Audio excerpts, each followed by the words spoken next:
Okay, off my chest today.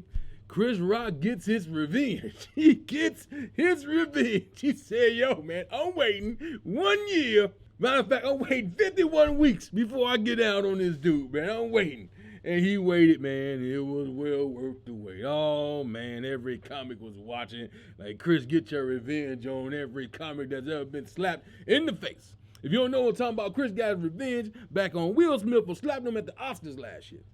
It's one of a kind special too. It was live on Netflix. So we all had to tune in. So I watched Marlins first, then I tuned in on that, and I caught it right at the top. And Arsenio introduced him from the Comedy Store in L.A.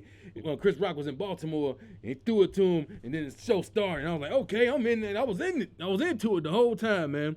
I thought the special was very good, but because he's wanted to go to the game, I don't think that was his best work. I don't know if y'all agree with me. I'm a comedian, so it's like, yeah, I look at it different. I'm calling out the punchlines before he said most of the time. So I'm looking at him, but I'm a fan, so I'm watching him. I'm trying to see if he can better his best to me, because I'm a fan of this guy. And I did the list of Chris Rock's best stand-up specials last episode, and that was because we were going into this. That's probably number 5. I'll give him number 5 on that. You know what I mean? Just because I think that the special will forever be overshadowed by the slap. You know what I mean? People were waiting because he sets you up at the top. And he said something about Snoop Dogg, and he's like, oh, here it come. And he gave you a whole other hour of some other shit. And he's like, oh, what the fuck is today? He has some great bits in there. When he does a special, he always have a chunk in there for racism. He has a chunk in there for relationships.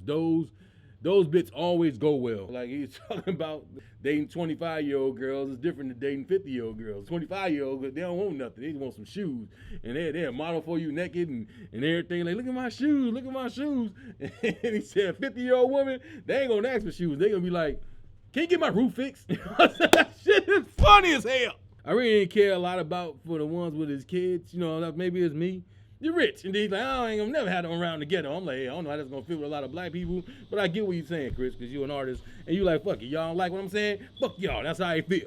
I got slapped in the face last year, that's what he said. I also didn't care for the abortion joke on there. I don't, your body's your body, I dig that, but he said something about killing like 4-year-old kids. I'm like, yo, okay, you crossed the line, bro. It was one bit in particular, I was like, man, come on, man.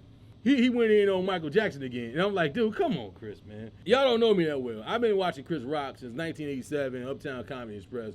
One of the first jokes he said, he was talking about Michael Jackson. He's like, Michael Jackson used to be my complexion. Now he like a fucking napkin. You know what I'm saying? I'm like, whoa, okay, I ain't never heard nobody be that evil towards Mike. But damn near every time he get a chance, he slight Mike. You know what I'm saying? He always saying something about Mike. And I'm like, damn, did Michael Jackson slap him in the face back in the 80s or some shit? I don't know what the fuck that is.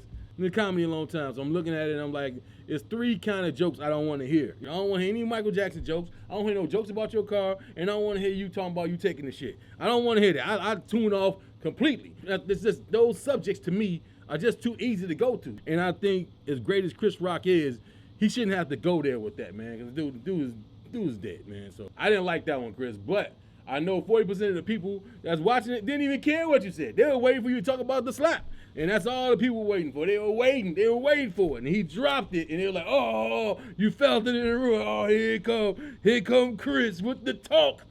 And man, he got in. He talked about the slap. He talked about the entanglement. He called them both bitches. I was like, hey, damn. And if he didn't flub the punchline, I don't think he would have called Jada a bitch. I don't think he would have. I was like, yeah, yes, it's over now. Oh, yeah, waiting for this. It is over. Because that's what people were like, man, just get over it, man. Just get over it. I'm thinking about if that was me, like, yo, first of all, I'm probably like Will Smith height. I'm a little bit heavier than him, too. So it's like, I don't think he probably would have walked up on me like that. But if he did, I probably would have reacted like Chris, because I'm like, hey, at the end, like he said, my parents taught me not to fight in front of white people.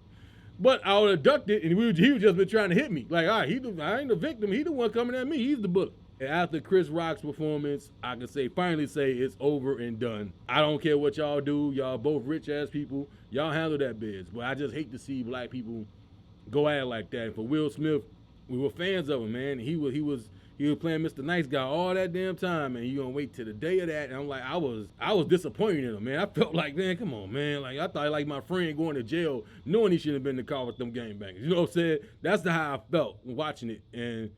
And I hope one day they rectify the problem and everybody's cool and kumbaya, but I don't know.